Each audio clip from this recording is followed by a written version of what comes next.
অসমৰ এটা জ্বলন্ত সমস্যা, যিটো সমস্যা হৈছে হাতী আৰু মানুহৰ সংঘাত, তাৰ লগে লগে অসমৰ কৃষকসকলৰ খেতি পথাৰত পানীৰ সমস্যা। এই দুইটা সমস্যা কিন্তু বন বিভাগৰ পৰা উৎপন্ন হৈছে। যেনে ধৰক আজিৰ তাৰিখত প্ৰকৃতি সেউজীয়া কৰিবৰ কাৰণে অসম চৰকাৰে কোটি কোটি টকা, অসম চৰকাৰৰ এটা বন বিভাগ নামৰ বিভাগ আছে, সেই বিভাগটোত কোটি কোটি টকা দৰমহা দি পেলাই আঁচনি আনিছে আৰু IFS অফিচাৰসকলক নিয়োগ কৰিছে। তেনে ক্ষেত্ৰত তেওঁলোকৰ মূল উদ্দেশ্যটো য'ত আছিল যে বনাঞ্চল ৰক্ষা কৰিব লাগে, তাৰ বিপৰীতে দেখা যায় যে অসমৰ ভিতৰতে সবাতোতকৈ নগাঁও আৰু হোজাই জিলাত বিশেষকৈ পাহাৰ ধ্বংস কৰি কিছুমান ঠিকাদাৰ প্ৰতিষ্ঠানক কোটি কোটি টকা ৰাজহ লৈ কেৱল বনাঞ্চল ধ্বংস কৰিবলৈ বন বিভাগ নামৰ বিভাগৰ কিছু কিছু বিষয়ে অনুমতি প্ৰদান কৰিছে। মই উদাহৰণ হিচাপে দিছোঁ যে মাইনিঙৰ পাৰ্মিশ্যন উলিয়াইছিলে, জাগিৰোডৰ দুটা মহল আছিল, 2 নম্বৰ আৰু 3 নম্বৰ মহল। তাৰপিছত জাগিৰোড পাহাৰ বিপিন ষ্ট'ন মহল বুলি, তপতজুলি আৰু বাঘৰা ষ্ট'ন মহল বুলি আপোনাৰ মহল আছিল, য'ত আপোনাৰ এই গোটেইখিনিৰ লগতে নগাঁও চাউথ ডিভিজন হোজাইত আছিল আপোনাৰ মদাৰতলি ষ্ট'ন মাইনিং মহল বুলি। এই গোটেইকেইটা মহলৰ ওপৰত আপুনি যদি চাবলৈ যায় 2017 বৰ্ষত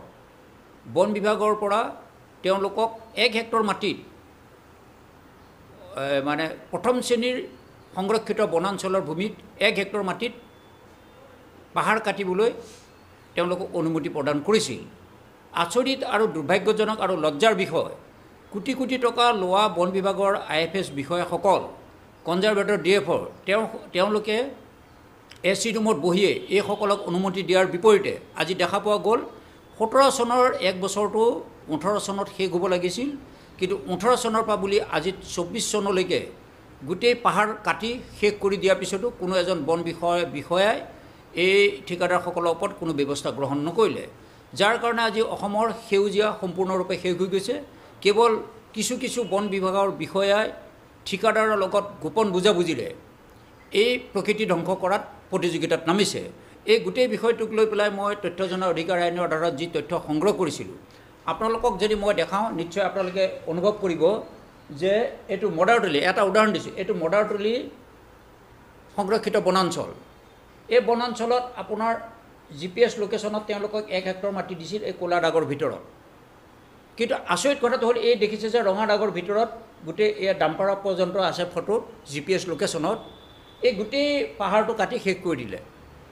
1 হেক্টৰ মাটিৰ ঠাইত তেওঁলোকে 100 হেক্টৰ মাটি কাটি শিল বালি বোল্ডাৰ সকলো উলিয়াই লৈ যোৱাৰ পিছতো বন বিভাগৰ বিষয়াসকল কিন্তু মৌন হৈ আছে। নগাঁও ডিভিজন আৰু হোজাই ডিভিজনৰ অধীনত নগাঁও ডিভিজনত আছিল 6টাকৈ মহল আৰু আপোনাৰ নগাঁও চাউথ ডিভিজনত আছিল 2টাকৈ মহল, অৰ্থাৎ মদাৰতলি ষ্ট'ন মাইনিং মহলটো 4 নম্বৰ আৰু 2 নম্বৰ বুলি নিৰ্ধাৰণ কৰা হৈছিল, আৰু নগাঁও সংমণ্ডলত 6টাকৈ আছিল, অৰ্থাৎ তপতজুলি, বিপিন, জাগিৰোড পাহাৰৰ লগতে 3টা আছিল আৰু বাঘৰা ষ্ট'ন মহল বুলি আছিলে। এই গোটেইকেইটাক লৈ পেলাই বন বিভাগ নামৰ বিভাগটোৱে আপোনাৰ ৰাহুল চন্দ্ৰ বৰদলৈ বুলি এজন ঠিকাদাৰ, হিলছ ট্ৰেডাৰ এজেঞ্চি বুলি এটা আছিল, বিশ্বজিৎ বণিক বুলি আছিল, জহিৰুল ৰহমান বুলি আছিল, জয়ন্ত কুমাৰ লস্কৰ বুলি আছিল, এইসকলক বৰপীৰা পাৰি দি আজি অসমৰ ভিতৰত সবাতোতকৈ নগাঁও জিলাৰ বহুতকেইটা পাহাৰৰ ওপৰত খনন কাৰ্য কৰি কোটি কোটি টকা ৰাজহ লোকচান কৰাৰ লগতে প্ৰকৃতি সেউজীয়া ধ্বংস কৰি গ'ল। এই ক্ষেত্ৰত মই মাননীয় মুখ্যমন্ত্ৰী মহোদয়ক অনুৰোধ কৰিম, আমাক সকলো লাগে, কিন্তু সেই বুলি আমি বনাঞ্চল শেষ কৰি পেলাই ধন টকা পইচা কৰা ঠিকাদাৰৰ ওপৰত যদি কোনো ব্যৱস্থা গ্ৰহণ নকৰে, তেতিয়াহ'লে আমাৰ সন্দেহ থাকিব যে BJP চৰকাৰৰ নেতৃত্বত কিছু কিছু বিষয়াক বৰপীৰা পাৰি দিয়া হৈছে নেকি। RS গান্ধী বুলি যিজন ঠিকাদাৰ প্ৰতিষ্ঠান, RS গান্ধীয়ে ভুৱা নথি পত্ৰৰে অসমৰ বহুকেইটা শিল বালি মহলৰ পৰা ভুৱা নথি পত্ৰৰে তেওঁ বৰ্তমানলৈকে 18 চনৰ এটা 1 হেক্টৰৰ অনুমতি পোৱা পাৰ্মিশ্যনৰ পৰা আজি 24 চনলৈকে কোটি কোটি টকা ৰাজহ লোকচান কৰি আছে। এই ক্ষেত্ৰত যিহেতু GPS লোকেশ্যনত গোটেই কথাটো প্ৰমাণ হৈছে, ডিজিটেল ইণ্ডিয়া, ভাৰতৰ প্ৰধানমন্ত্ৰী মাননীয় নৰেন্দ্ৰ মোদী ডাঙৰীয়াই কৈছে যে ডিজিটেল ইণ্ডিয়া, তেতিয়াহ'লে আজি AC ৰুমত যিসকল PCCF DFO বহি আছে তেওঁলোকে লেপটপত সকলো কথা গম পায় যে কোন বনাঞ্চলত, কোন সংৰক্ষিত বনাঞ্চলৰ ভিতৰত কিমান হেক্টৰ মাটিত আপোনাৰ বোল্ডাৰ ভাঙি আছে। মই এজন সাধাৰণ নাগৰিক হিচাপে মই যেতিয়া GPS লোকেশ্যন ছেটেলাইট ইমেজ এই গোটেই কথাখিনি মই ভৌগোলিক মেপখনত যদি মই গম পাওঁ তেতিয়াহ'লে লাখ টকা লৈ থকা দৰমহা লৈ থকা IFS অফিচাৰসকলে AC ৰুমত বহি কিয় গম নাপাব গতিকে নিশ্চয় তেওঁলোকৰ কিছু বিষয়াৰ লগত ঠিকাদাৰে আজি গোপন বুজাবুজিৰে অসমৰ ভিতৰত নগাঁও জিলাত সবাতোতকৈ বনাঞ্চল ধ্বংস কৰিছে শিলবালি খনন কাৰ্যত গতিকে মুখ্যমন্ত্ৰী মহোদয়ক আমি দৃষ্টিগোচৰ কৰিছোঁ যে অনতিপলমে 2017 বৰ্ষৰ পৰা বৰ্তমানলৈ থকা যিসকল DFO আছিল নগাঁৱে হওক হোজাই হওক এই দুইটা ডিভিজনত থকা DFO সকলৰ ওপৰত আইনী ব্যৱস্থা গ্ৰহণ কৰিব লাগে অনাগত দিনত যদি এই ব্যৱস্থা গ্ৰহণ নকৰে তেতিয়াহ'লে যোৱা লোকসভাত নিশ্চয়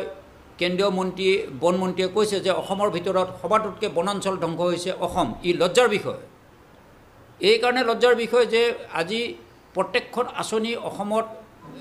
দিয়াৰ পিছতো যদি অসমৰ বনাঞ্চল সবাতোতকৈ শেষ হৈ যায় তেতিয়াহ'লে ই কিন্তু ভাৰতৰ ভিতৰত লজ্জাৰ বিষয় আচৰিত কথাটো হ'ল যিকেইটা ঠিকাদাৰ প্ৰতিষ্ঠানে এই 1 হেক্টৰ মাটিত তেওঁলোকে পাহাৰ খনন কাৰ্য কৰিলে মাইনিঙৰ এটা নিয়ম আছে যে তেওঁলোকে 1 হেক্টৰ মাটিত যদি তাত পাহাৰ কাটে তেতিয়াহ'লে তাৰ বিপৰীতে কেম্পা নামৰ এখন আঁচনিৰ দ্বাৰা বনাঞ্চলৰ বাহিৰত যিকোনো এটুকু ঠাইত তেওঁলোকে 1 হেক্টৰতকৈ বেছি মাটিত গছপুলি লগাই দিব লাগিব এতিয়া দেখা পোৱা গ'ল 2017 বৰ্ষ বা আজি 24 বৰ্ষলৈকে নগাঁও জিলাত কোনো এটুকুৰ ঠাইত এই ঠিকাদাৰ প্ৰতিষ্ঠানে এজোপাও গছপুলি লগোৱা নাই তেনে ক্ষেত্ৰত কিন্তু বন বিভাগ কিয় মৌন হৈ আছে আমাৰ সন্দেহ হৈছে যে বন বিভাগৰ কোনো বিষয়া এই ঠিকাদাৰসকলৰ পকেটত সোমাই আছে নেকি গতিকে এই বিষয়ে মই মাননীয় মুখ্যমন্ত্ৰী মহোদয়ক আমি দৃষ্টিগোচৰ কৰিছোঁ আৰু গোটেই বিষয়টো মই তথ্য জনা অধিকাৰ আইনৰ আধাৰত তথ্য সংগ্ৰহ কৰি মই মাননীয় সুপ্ৰিম কোৰ্টত এই গোটেই বিষয়টো লৈ যাব বিচাৰিছোঁ খুব কম দিনৰ ভিতৰতে অসমৰ ৰাইজে গম পাব মাননীয় সুপ্ৰিম কোৰ্টত এই বিষয়টো সন্নিৱিষ্ট হ'ব